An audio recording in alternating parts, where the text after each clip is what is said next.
السلام عليكم ورحمة الله وبركاته. السلام عليكم التن وعليكم السلام ورحمة الله وبركاته. وري أنا رفيتن أنا وري ويلكم التويلكم بجنجان أفتن هندي كيسانو نور ياد أشير قطعن دكتنا إن شاء الله. داري قال بريد الما نور مورا سلامتك يتان سودان هك أيو فابون دكتنا أكسوما نما الدنيا رتي ركتا إبما هندي ساتو أكرب ركوباسو هندا فدو أي قطعن دكتنا إن شاء الله كلتين جما sagantaa keenyaatis seenaa inshallah mata dureen kiyya guyyaa hadha durriyyee arsii farargee irraa isii duraatii inni lammataa ammoo goobana haarayaa fi diinota Oromoo irraa haala amma deemaa jiru wajjin laalla kun haala Finfinnee galgala kana ta'e irraa waliin laalla inshallah odeessa social media kana gubbaa deemuu fi haala Finfinnee keessatti inshallah waan galgala kana ta'e isiniif inshallah waliin laallaa jechuudha. Haalli iddoon olola adda addaa deemaa jiruu fi maal akka ta'e tapha kubbaa irratti tankaarfii poolisni fudhatanii fi maaliif akkasuma ta'e illee haala deemaa jiru isinii ifa godhaa jechuudha inshallah. Gaarii ilmaan Oromoo akkuma beektanitti haalli biyya teenyaa yeroo gara nagaa gara qabbanaa gara tasgabbiitti deemu warroonni akka biyyi nagaa tasgabbiin arganne godhanii roga hundarraa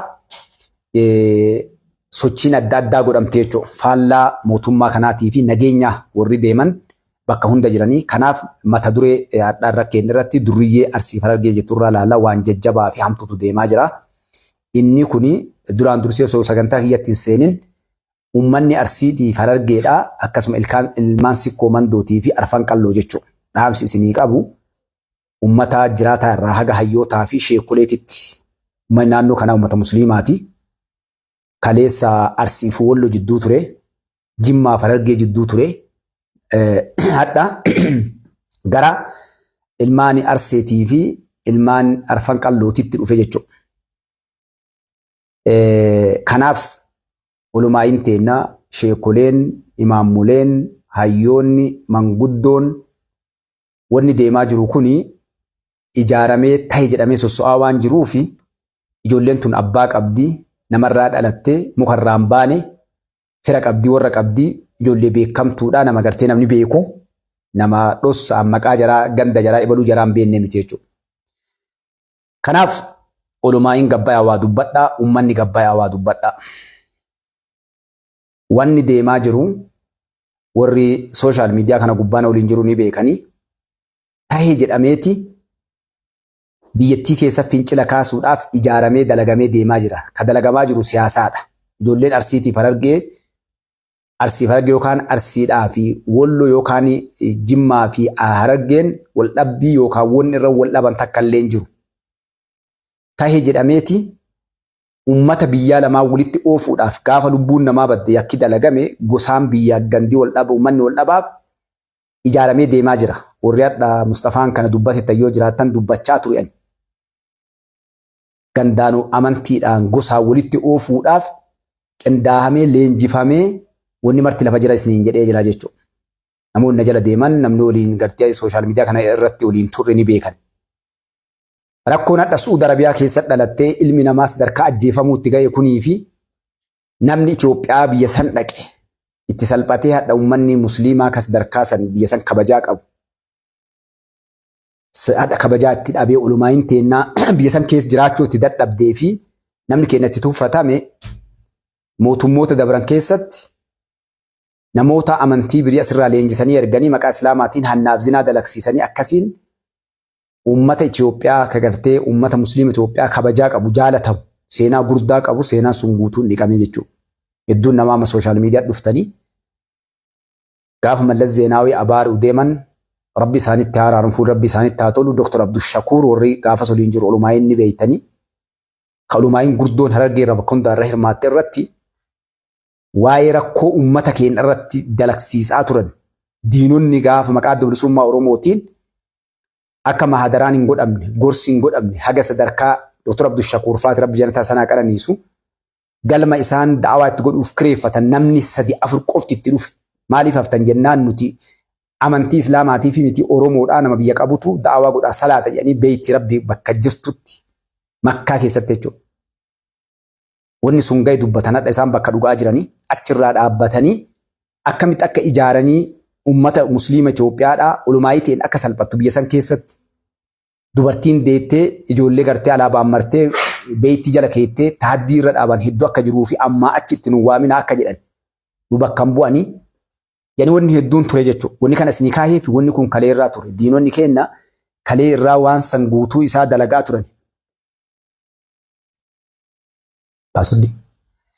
Waan san kalee irraa dalagaa turan jechuudha.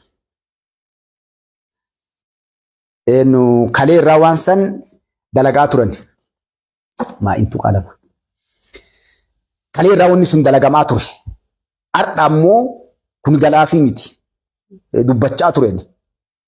Kanaaf ummanni keenya gabbay waan kana yoo dhaabsifne argaa jirtan waan deemaa jiru. Amma shamarran waan dalagaa jiran galgala kana warri viidiyoo ilaaltan argitanii jirtan shamarran qara dhiiraan. Shamarran ijoollee daa'imman guuranii bakka jirtu wanni dalagamaa jiru balaan achii ka'e biyya keessatti ummanni wal fixuu deemuu jira. Naa qabadhaa jechatan. Gaafa ummanni Arsii Harargeedhaa wal daangaa qubataa waliin gabbay baangaa wal ciruu eegale mootummaalleen seera kabachiisuu deema. Gaafa kana gabbaatanii hin iyyinaa. Adhumatan ijoollee tana dhaabaa. Kun manguddoo teennaaf ulumaa'ii fi namoota dhimmi ilaalu.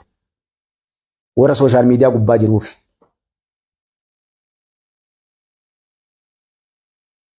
Wanni adda Harargeef Arsii keessatti ta'aa jiru duriyyeen Arsiillee Harargeellee bakka hin buune. Uummanni Arsii Harargeedhaa ilmaan sikkoo mandootiif arfan qalloo uummata wanni takka osoo waayyuu dhufanii adda baasuu hin dandeenye. Maaliif amantiinillee dhiiga oromummaatiinillee biyyoo maanillee hundattu jechuudha. Uummata waan hedduullee waliin dabarse seenaa gaariillee waliin qabu. Garuu wanni dalagamaa jiru tahee guyyaa iidaatiin laal. Guyyaa iidaa waan dalagame ijoolleen hagama cafaqaman wanni jedhame wanni godhame adda biyyi musliimaa uummanni musliimaa ashahadu Arsii ashahadu Harargee jedhaa jedhanii innaa lillaahi wa innaa ilayhi raaji'uuna waan takka biyya kamittuun dhageenye namni amantii islaamaa hin qabne kaafirrillee hin dalanne Yahudaalleen hin dalagin. Eenyu dalage waan akkanaa? Eenyu Siiriyaa qofa keessatti namtichi mujriimni kun shahaadaa naan qabadhaadhee godhe jechuudha. Namoonni hadha akkas dalagan ijoolleen kun haadha qaban, abbaa qaban, fira qaban ni beekan maqaa warraa beekama sooshaal miidiyaa gubbaa jira. Maaliif dalagan? Eenyu dalagsiise?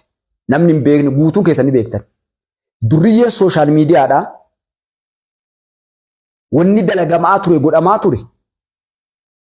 Akka nam tokko iyyaa ture ulumaayii teenna ulumaayii rabbiin kabajaa kenneef qeeqaa ture. Rakkoo boruu dhufaa. Duulli deemu kun guutuun amantii islaamaa irratti deemaa jira. Maa waliin dhabne ijoolleen kutaa biraa. Ijoolleen amantii birii maa waliin dhabne kutaan biraa maa waliin dhabne. Maaltu Arsiif Harargee, Jimmaaf Arsii, Walloof Arsii, ummata naannoo ummanni musliimaa harka 95 argamu kana qofa keessatti maaliif duulli kun ka'a? Ijoollee baqattee dhaala jirtu kana qofa. Kutaa Oromiyaa qofa kana qofa. Ijoolleen baatee daladduutunoo akkamiin baatee kan dalagaa jirti? Namoonni beektan. Kanaaf yaa ummata musliimaa, yaa ummata Rabbi amani, yaa ummata Rabbi amani.